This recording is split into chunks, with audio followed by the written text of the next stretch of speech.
छत्तीसगढ़ का Sanskrit Prabha YouTube channel पर TGT PGT Sanskrit विषय के साक्षात्कार हेतु यह वीडियो आप सबके लिए बहुत ही उपयुक्त होगा और लाभकारी होगा। अभी तक समस्त वीडियोज़ जो भी बने हैं उन सभी प्रश्नों को आप अध्ययन करते रहिए और अगर किसी से कोई प्रश्न नहीं बन पा रहा है तो ज़रूर उन सभी प्रश्नों की व्याख्या मैं आप तक प्रेषित करूँगा।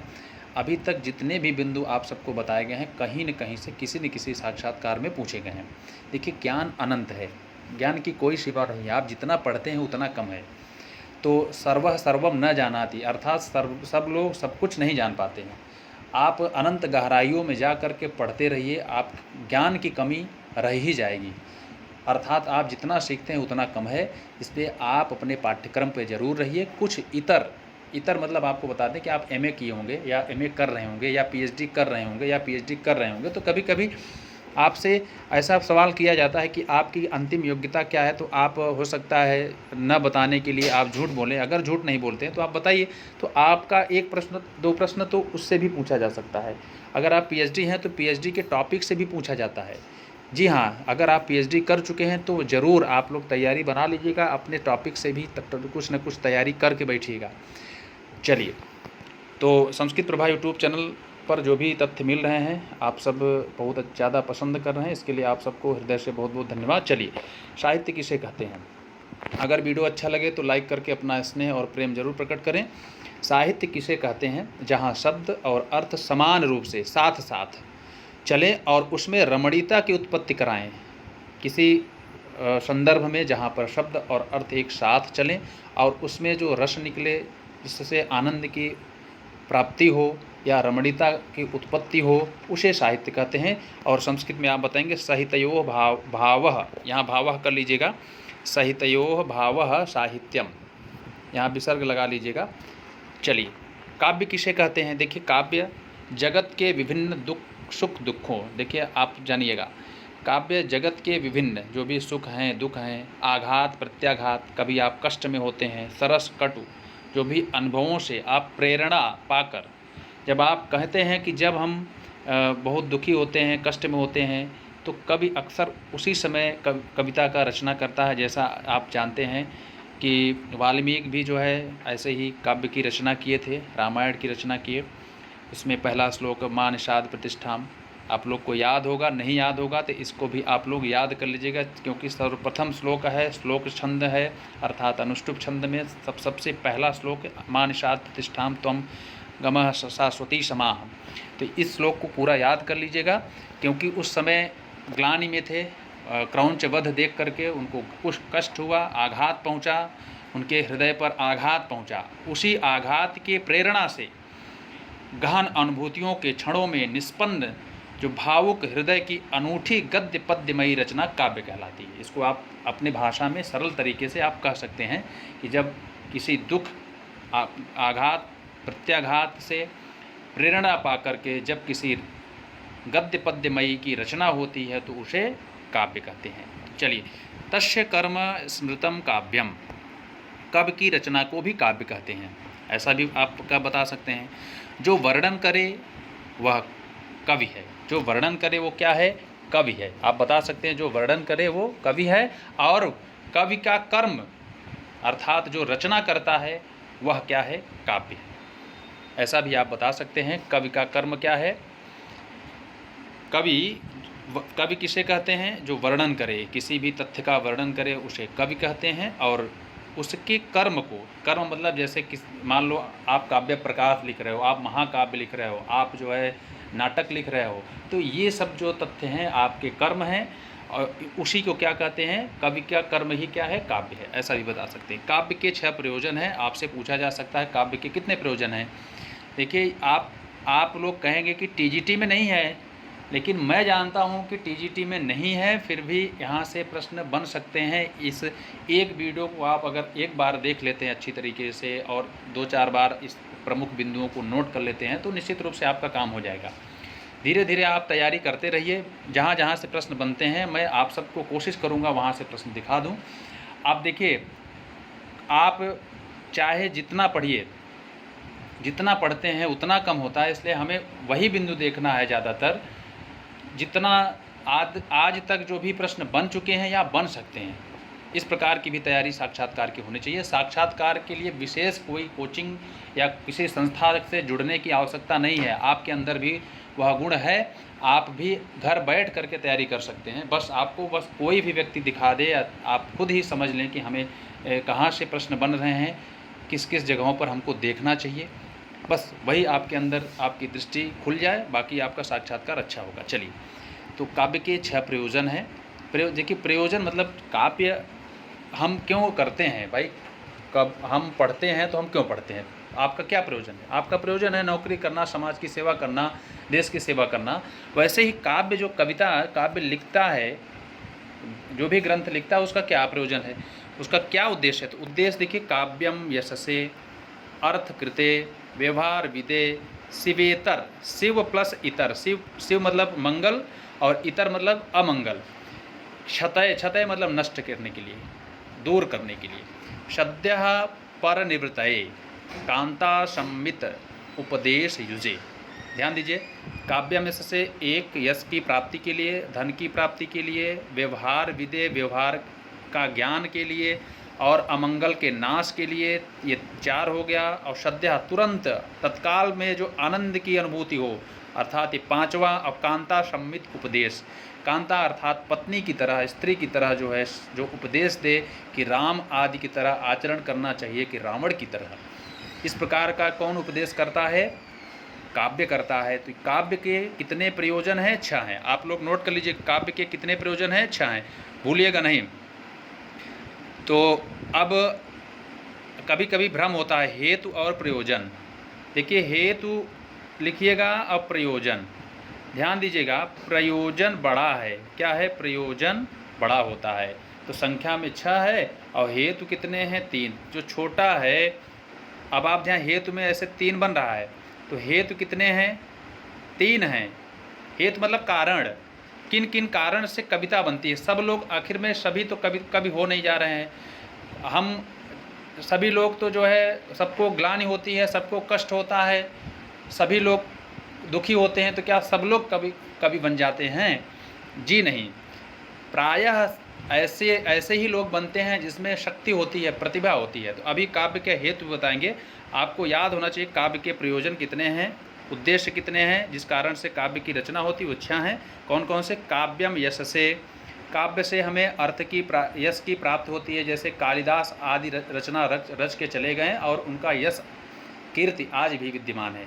अर्थकृते, अर्थ मतलब होता है धन के प्राप्ति के लिए। कुछ कवि ऐसे हैं, लिखते हैं, रचना करते हैं, उसका कुछ पुरस्कार लेते हैं, धन लेते हैं।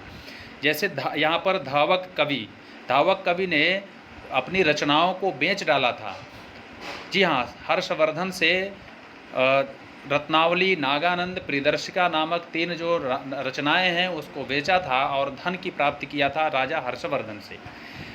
तो काव्य से अर्थ की प्राप्ति भी होती है। व्यवहार का ज्ञान, हमें अच्छी संस्कृति के ज्ञान, रीति का, रिवाज का, और हमें राजा के समस्त गुण कैसा होना चाहिए, उसके ज्ञान को हम कैसे प्राप्त करेंगे? व्यवहार से, ठीक है। और फिर उसके बाद अमंगल का निवारण। जैसे मयूर कवि थे, वे अपने कुष्ठ नामक रोग को जो है रचना रच करके सूर्य शतकम, सूर्य की स्तुति कर दिया था, उनका कुष्ठ जो था वो दूर हो गया था। अब परम आनंद की प्राप्ति, अर्थात आप अलौकिक आनंद की प्राप्ति करते हैं, आप जो है परम आनंद की प्राप्ति करते हैं, इसलिए यह 5वां जो है उसका प्रयोजन है। स्त्रियों के समान उपदेश प्रदान करना, तो काव्य का अगला प्रयोजन है स्त्रियों के समान। जैसे राम आदि की तरह आचरण करना चाहिए कि रावण की तरह। देखो, राम और रावण दोनों का दृश्य हम देखते हैं, रामायण के दृश्य चलता रहता है, या राम या रामायण का पढ़ते हैं जब कोई तथ्य, तो हम अच्छे विचारों को ग्रहण करते हैं, बुरे विचारों को छोड़ देते हैं। हमें रावण और राम, इन दोनों पात्रों का अनुसरण करने में किसका सबसे अच्छा हमको अनुसरण करना चाहिए? तो राम का। तो राम के आचरण का पालन करना चाहिए। यह तथ्य, यह विषय जो है हम किससे प्राप्त करते हैं? हम काव्य से प्राप्त करते हैं। तो काव्य से 6वां प्रयोजन यह भी है। और सबसे अच्छा प्रयोजन जो है काव्य का सद्यः पर निवृत्तये है, अलौकिक आनंद की प्राप्ति ही सबसे अच्छा प्रयोजन है। इन 6 प्रयोजनों में याद कर लीजिएगा, ऐसा भी प्रश्न पूछा जा सकता है। चलिए, तो मित्रों, आप सबको यदि अच्छा लग रहा हो तो ज़रूर एक बार देखिए। काव्य के हेतु कितने हैं? 3 हैं, याद रखिएगा। शक्ति है, निपुणता है और अभ्यास। हम कविता तभी कर सकते हैं जब हमारे पास शक्ति हो, प्रतिभा, गॉड गिफ्टेड भी प्रतिभा होती। कुछ लोग बहुत पढ़े लिखे भी रहते हैं फिर भी कविता नहीं रच पाते। उनका विषय हिंदी नहीं होता, संस्कृत नहीं होता, तब भी वो अच्छी अच्छी कविताएँ रचते हैं। और उनके अंदर निपुणता कैसे आएगी? और अभ्यास। निपुणता मतलब होता है कि आप निपुण हो जाए, कुशल कैसे होंगे। तो शक्ति, निपुणता कैसे आएगी? लोक शास्त्र, काव्य आदि अवेक्षणात्। लोक व्यवहार से, शास्त्रों का अध्ययन करने से, जैसे धर्मशास्त्र हो गया, व्याकरण शास्त्र हो गया, काव्य के और जो भी कविताएं रची गई हैं उनके अवेक्षणात् अर्थात अन्वेक्षण से, पर्यालोचन से, देखने से। आप जब तक पुस्तकों का अभ्यास नहीं करेंगे, विभिन्न प्रकार के शब्दों का संकलन नहीं करेंगे, शैली का अपने अंदर अच्छा जो है अभ्यास नहीं करेंगे, तब तक आप काव्य को रच नहीं पाएंगे। तो जो निपुणता आती है वो किन किन तत्वों से आती है? लोक से अर्थात व्यवहार से, शास्त्र से, जो काव्य शास्त्र हम जो पढ़ते हैं जैसे व्याकरण शास्त्र, धर्मशास्त्र इत्यादि। और काव्य जो आपके पूर्ववर्ती जो कविता रच के चले गए हैं उनके काव्यों के अन्वेक्षण से, देखने से हमारे अंदर निपुणता आती है। तो 2 कारण हो गए, एक तो शक्ति अर्थात प्रतिभा, दूसरा निपुणता कैसे आएगी? जब हम लोक से, अपने लोक व्यवहार से, शास्त्रों के अध्ययन से, व्याकरण इत्यादि का अध्ययन करने से, काव्य आदि का अवलोकन करने से। और तीसरा है काव्यज्ञ शिक्षाभ्यास। और इन्होंने कहा काव्य के ज्ञाता जो हैं गुरुओं के साथ सीख करके, अभ्यास करके, बार बार उस पर अभ्यास करके हम क्या कर सकते हैं? इति हेतुस् तत् उद्भवे। इति अर्थात इस प्रकार से, हेतु है तद मतलब उस काव्य का, तत्तेतान काव्य शब्द जो है नपुंसक लिंग में है, इसने यहाँ तत् उद्भवे, उसके उद्भव में अर्थात काव्य के उद्भव में ये सभी तीनों क्या हैं? तीनों हेतु हैं, कारण है। सभी को ग्लानि होती है, सभी को आघात होता है, सभी दुख में होते हैं, सभी रचनाकार नहीं बनते हैं। काव्य करने के गुण जिसके अंदर शक्ति होगी अर्थात गॉड गिफ्टेड प्रतिभा, जैसे कालिदास के पास प्रतिभा थी और इतना जो है अच्छी रचनाओं को रच दिए और हम सबको पढ़ना पड़ रहा है। निपुणता भी, आप कैसे निपुणता आएगी, कुशलता कैसे आएगी? जब आप लोक में जो भी चीज़ें चल रही उसके व्यवहार में हम जुड़ेंगे। अब हम ग्रामीण अंचल की कविता लिखेंगे तो गांव के बारे में हमको अध्ययन करना पड़ेगा, गांव में क्या क्या चीज़ें होती हैं।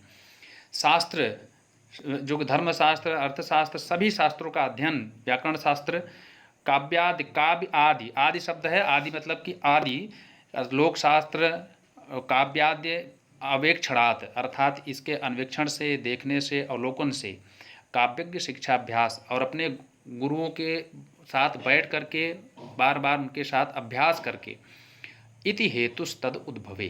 तो आप याद कर सकते हैं कारिका को भी। आपको हमने प्रयोजन बताया, काव्य का हेतु बताया, तो आपसे पूछा जा सकता है शक्ति, निपुणता और अभ्यास, ये 3 क्या हैं? काव्य के हेतु हैं। हेतु 3 हैं और प्रयोजन 6 हैं। काव्य का लक्षण क्या है? स्वरूप आपसे पूछा जा सकता है काव्य कैसा होता है, तो आपको बताना है तददोषौ शब्दार्थौ सगुणा वनलंकृति पुनः क्वापि। यहाँ पर पुनः शब्द छूटा है, तो देखिए ध्यान से, काव्य का स्वरूप अथवा लक्षण क्या है? ये तो हमने आपको काव्य का लक्षण दे दिया मम्मट के अनुसार, क्योंकि मम्मट के अनुसार प्रायः पूछ लिया जाता है। और भी कवियों ने काव्य का लक्षण स्वरूप बताया है कि किस प्रकार से काव्य होता है, तो आप इसको भी बता देंगे तो आपका काम चल जाएगा। तद मतलब वह काव्य, जिस काव्य कैसा होता है। अदोषौ, तद में द हलंत होगा, अ निकलेगा तो अ होगा, तो अदोषौ। शब्दार्थौ सगुणा अनलंकृति पुनः काव्य। देखिए तद वह काव्य। अब देखिए यहाँ काव्य के सभी विशेषण है, अदोषौ, शब्दार्थौ, शब्द और अर्थ से युक्त क्या होता है? काव्य। तो शब्दार्थों के सभी विशेषण बन रहे हैं, ध्यान दीजिएगा। अदोषौ शब्द है और सगुणा अनलंकृति पुनः काव्य, ये सभी सब विशेषण है काव्य के, ध्यान से देखिएगा। दोष से रहित, गुणों से युक्त और अनलंकृति, अलंकृति मतलब अलंकार से युक्त, अन लग गया है, नए तत्पुरुष बना है, तो अर्थात अलंकार से विहीन, कभी कभी अलंकार न होने पर, पुनः क्वापि, क्वाप मतलब कभी कभी उस काव्य में अगर अलंकार न हो और शब्द और अर्थ से युक्त हो, जो शब्द और अर्थ से जुड़ा हो, मिला हुआ हो, समष्टि रूप, शब्द और अर्थ के समष्टि रूप को क्या कहते हैं? काव्य कहते हैं। तो वह काव्य कैसा होना चाहिए? अदोषौ, दोष से रहित हो, किसी प्रकार का दोष न हो, और क्या हो? सगुण, गुणों से युक्त हो, और कभी कभी अलंकार न होने पर भी शब्द और अर्थ की समष्टि रूप को क्या कहते हैं? काव्य कहते हैं। इसका ये अर्थ है। इन्होंने काव्य का लक्षण दिया। देखिए कभी कभी काव्य के भेद भी हैं, तो उत्तम, मध्यम, अधम, तो हम उदाहरण में दिग्भ्रमित होते हैं, तो ये ध्यान देना है। अगर आपसे पूछा जाए काव्य का लक्षण, तो काव्य का लक्षण यह कौमार हरः है। और अगर आपसे पूछा जाता है उत्तम काव्य का उदाहरण और परिभाषा, तो वहाँ पर आपको बताना होगा निःशेषच्युत चंदनम स्तनतटम निर्मिष्ट रागो धरो, निःशेषच्युत चंदनम तटम निर्मिष्ट रागो धरो, नेत्रे दूर मनंजने पुलकिता तन्वी तवेयम तनु। अगर कहीं पर थोड़ी सी मिस्टेक होगी, किसी में प्रिंटिंग होगी, टाइपिंग का मिस्टेक होगा, तो आप लोग ज़रूर सुधार लीजिएगा, क्योंकि गलतियां होती हैं। कभी किसी पर आक्षेप नहीं करना चाहिए, और अक्सर गलतियां सबसे होती हैं। तो देखिएगा ध्यान से। यहाँ पर आपको दिखाने के लिए आए हुए हैं कि ये काव्य का लक्षण हो गया, और उसका उदाहरण काव्य क्या है। ये इसमें शार्दूल विकृति छंद है, मैं पढ़ के बता दे रहा हूँ। यह कौमार हरः स एव हि वरस्, ता एव चैत्रक्षपास्, तेजोन्मीलितमालतीशुरभयः, प्रौढा कदम्बानिलाः,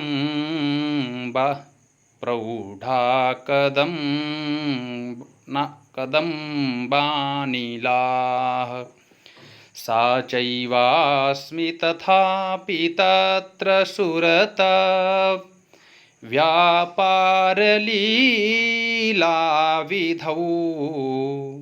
रेवारोधसि वेतसि तरुतले, चेतः समुत्कंठते।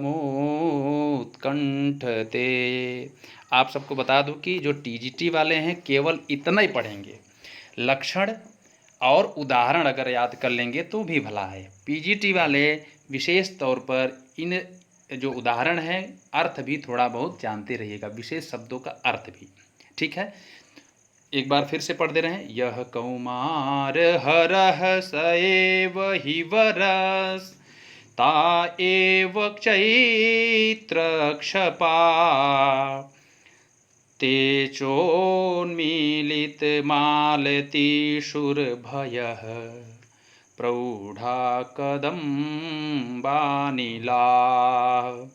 सा चैवास्म तथापि तत्र सुरता व्यापारलीलाविधौ, रेवारोधसि वेतसि तरुतले, चेतः समुत्कंठते। इसमें शार्दूल विकृतित छंद है, तो शार्दूल विकृतित का लक्षण भी आपको पता होना चाहिए। काव्य के 3 भेद होते हैं, आप नोट कर लीजिएगा। अगर टीजीटी वाले इसको भी सुना देंगे, काव्य का लक्षण और काव्य का उदाहरण, तो याद रखिएगा काव्य का लक्षण है यह कौमार हरः, और जब वहाँ पर आएंगे तो निःशेषच्युत, इसको आप ध्यान से रखिएगा। यह क्या है? उत्तम काव्य का लक्षण है। और काव्य के 3 भेद होते हैं, उत्तम, और फिर उसके बाद मध्यम, अधम। ये भी आप पढ़ सकते हैं, इस शार्दूल विकृति छंद में है। निःशेषच्युत चंदनम स्तनतटम निर्मृष्टरागोधरो, नेत्रे दूरमनंजने पुलकिता तन्वी तवेयं तनुः, मिथ्यावादिनि दूति बांधव जनस्, यज्ञात पीडागमे वापिं स्नातुमितो गतासि न पुनस्तस्याधमस्यान्तिकम्। इसमें जो है यह उत्तम काव्य का उदाहरण है, उत्तम काव्य का लक्षण है। इदम उत्तमम अतिशयनी व्यंग्ये वाच्या ध्वनि बुधैः कथितः। यहाँ से पूछा जा सकता है कि आप उत्तम काव्य का लक्षण बताइए, तो सीधी सी बात है, एक लाइन का है। आपसे अक्सर यही पूछा जाएगा और उसके बाद बहुत पूछा जाएगा यहाँ बुधई का मतलब क्या है। बुधई मतलब होता है वैयाकरण, बुधई का मतलब है वैयाकरण। इदम उत्तम अतिशयनी व्यंग्ये वाच्या, जहाँ पर वाच्य की अपेक्षा व्यंग अतिशयनी हो, प्रभावशाली हो, चमत्कृत हो, वहाँ पर उसे हम क्या कहेंगे, उसको हम क्या कहते हैं, उत्तम काव्य कहते हैं, जिसे ध्वनि ही बुधई कथिता है। ध्वनि ही मतलब ध्वनि कहा गया है, बुधई मतलब बुद्धों के द्वारा, बौद्धों के द्वारा, वैयाकरणों के द्वारा कहा गया है। कथिता मतलब कहा गया है। ध्वनि ही बुधई है कथिता। यहाँ देखिए बुधई मतलब तृतीया विभक्ति का रूप है, अर्थात वैयाकरणों के द्वारा। कथिता मतलब कहा गया है, ध्वनि मतलब ध्वनि। तो एक नाम और है, उत्तम काव्य का अन्य नाम है ध्वनि काव्य। ऐसा उदाहरण आपको बताना होगा। और उसके बाद मध्यम अधम का नहीं पूछा जाता है। अधम में एक चित्रकाव्य का उदाहरण है, पीजीटी वाले तैयार कर लेंगे। शब्द कितने प्रकार के होते हैं? शब्द के 3 प्रकार होते हैं, वाचक, लाक्षणिक, व्यंजक। और शब्द के अर्थ भी 3 होते हैं, वाच्य, लक्ष्य और व्यंग। ध्यान दीजिएगा, वाचक, लाक्षणिक, व्यंजक, ये क्या है? शब्द। और जो शब्द के अर्थ क्या होते हैं? वाचक का अर्थ वाच्य होता है, लाक्षणिक का लक्ष्य होता है, व्यंजक का व्यंग होता है। और इन शब्दों की 3 शक्तियाँ हैं, इसके द्वारा इन शब्दों की प्रतीत होती है। तो अब देखिएगा, अभिधा शक्ति से वाच्य अर्थ की प्रतीत होती है, और लक्षणा से लक्ष्य अर्थ की, और व्यंजना से व्यंग्य अर्थ की। तो ये आपके समस्त आज की प्रश्न है, और उम्मीद करूँगा कि आप सभी को यह वीडियो अच्छा लगा होगा। यदि अच्छा लगा होगा तो आप लोग भी मुझसे भी ज़्यादा अच्छे से बेहतर तैयारी करके आप लोग जाइए और वहाँ पर अपनी विद्वता को प्रदर्शित करिए, और निश्चित रूप से आप सभी का साक्षात्कार अच्छा होगा। और भी वीडियो, बहुत ही अच्छे वीडियो बने हुए हैं, जल्द ही आप सबके बीच में आएंगे। तो आज के लिए इतना ही। आप सभी ने इस वीडियो को देखा, लाइक किया, शेयर किया, इसके लिए बहुत बहुत धन्यवाद।